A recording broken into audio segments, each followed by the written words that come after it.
Welcome to Inside Games, the only gaming news show brave enough to say that Ubisoft actually did something right for a change. Oh, that's great. So they're making a new Splinter Cell. No, hold on, Lawrence. Now, let's just not get ahead of ourselves here. This is Ubisoft. They're canceling an overpriced early access window. That's what they're doing. Well, okay. I'm not a big fan of early access, so I like that, although it's not as satisfying as hearing that Sam Fisher bwee whenever he puts on his cool helmet. Actually, hey, Shook, pull that up for us, please. Oh man, that's so good. Why don't they just make that game? I don't understand. Come to think of it, this week's Inside Games Roundup is packed with stories about gaming companies trying to slurp at your bank account, which is basically every episode we do. There's an interesting interview with Denuvo about the state of their public perception. Yeah, we don't need to spoil that one. We all know what it is. It's an interesting talk, though. On top of that, we got Blizzard Entertainment selling a mountain World of Warcraft for $90. 90.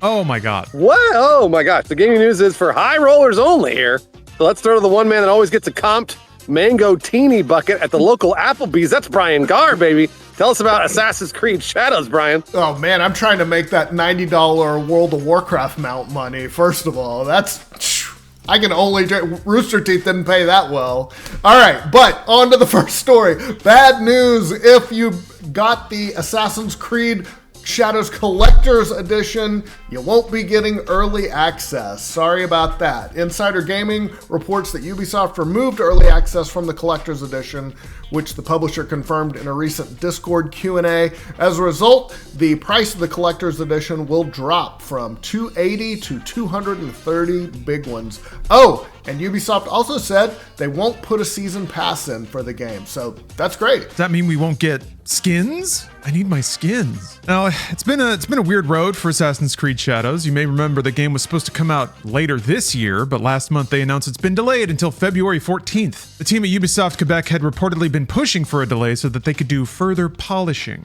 There's also been a backlash to Assassin's Creed Shadows, with some, including Elon Musk, taking issue with a black protagonist, Yasuke, in the game. Somebody's going to 100% mod that so Yasuke will be white. Just 100%. But yes, it is. Ubisoft producer, though, Mark Alexis Cote, fired back, defended Yasuke's presence in the game, telling GameFile that the protagonist is, quote, very, very grounded in the history of the franchise and how we make our choices. There have also been reports that the dev could be adding a co-op mode into the game, which could mean that two players would be able to play as the game's protagonists, Naoe and Yasuke.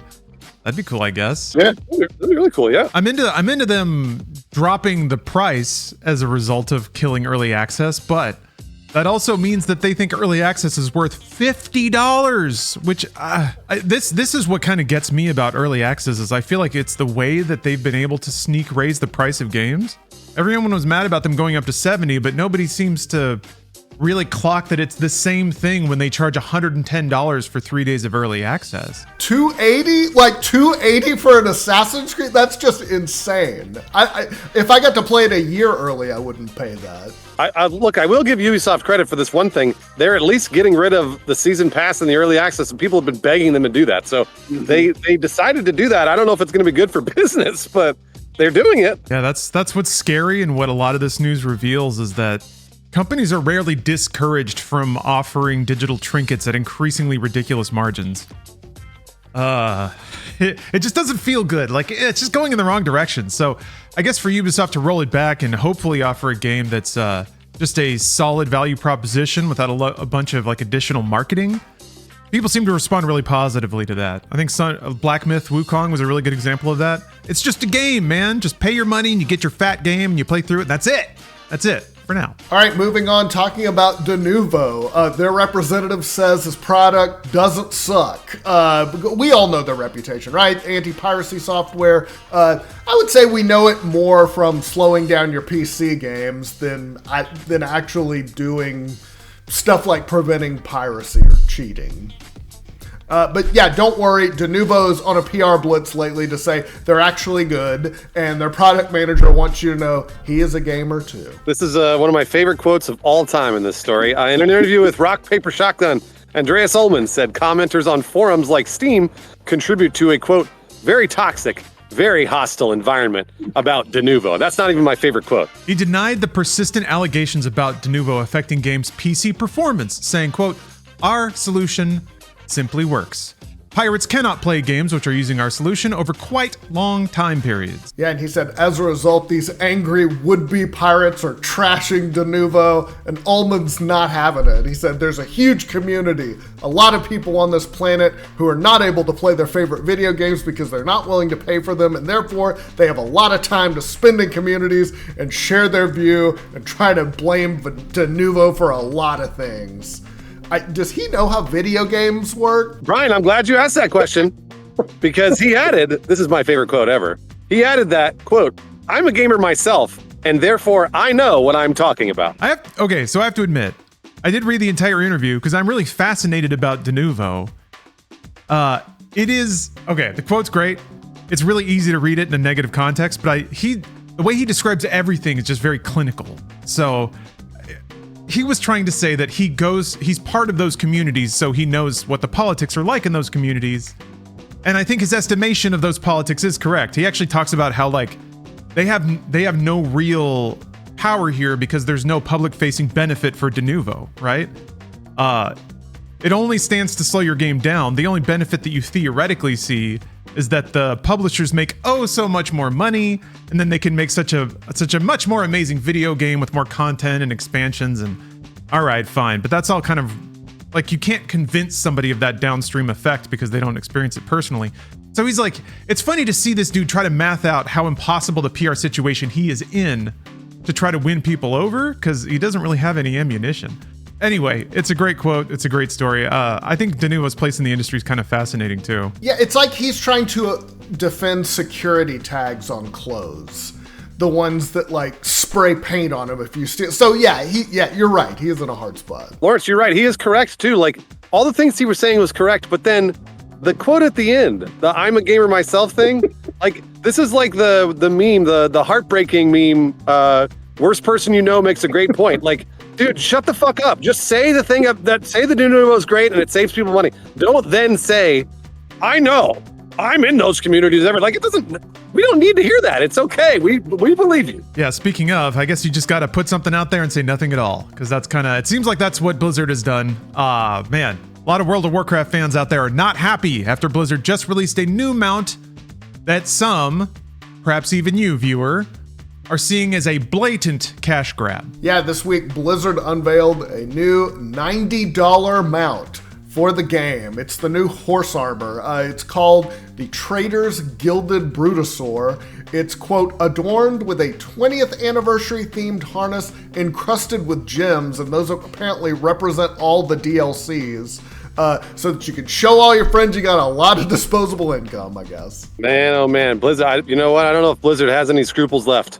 The mount also has functions that are not found on normally available mounts, such as access to the mailbox and the auction house. Yeah, that's a lot. Players were not amused. In comments underneath the official announcements, the top 3 replies included such positive reactions as Money Grab Company, Shameless, and Are You For Real? Kind of like Denuvo.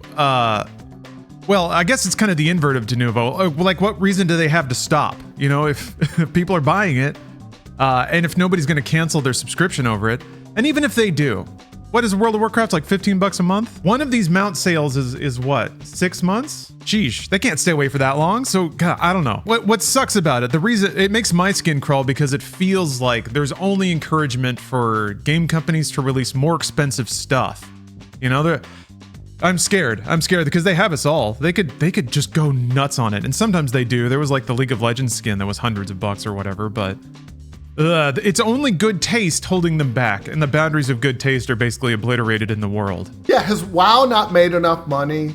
Like over 20 years? Like, I guess, I mean, from Blizzard's perspective, this costs them nothing to put in, except the salary of the poor staffer who designed this. And I feel bad for that artist who's like, I really liked this mount though.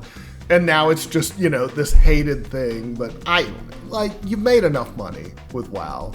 It's not going bankrupt anytime soon. Although the coolest thing, I did see there was a Diablo Black Ops 6 crossover trailer where Peter Stormare was in a boat. So that was pretty cool. Thanks, Microsoft. Talking about game companies that actually have not made enough money, weirdly.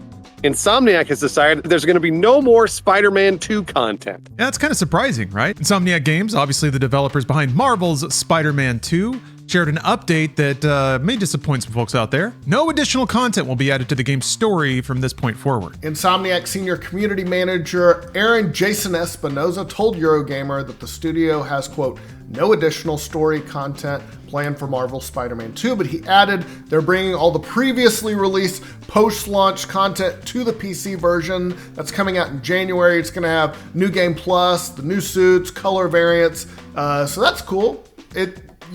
Good. It is a little surprising because Spider-Man 2 was a big hit. It released last year for the PS5, sold 11 million copies as of April, so it's almost certainly higher now. Yeah, meanwhile, there are rumors that Insomniac might be getting ready to announce a third Spider-Man game, which, I mean, that makes sense. I think they're working on literally the Avengers in their Insomniac universe, with people pointing to a job posting for a senior gameplay animator position. Required candidates to have many skills needed for a new Spider-Man title, including hero traversal and open world animations. And given the success of the first two Spider-Man games, it's a safe bet we're going to get this. Obviously, we've got Wolverine coming too. So still kind of surprising though, from the business aspect of it. You would think maybe that expansion content for a pretty solid selling game like Spider-Man 2, especially since it's going to a new platform soon, would be like better business than moving those developers on to a new title or a whole game.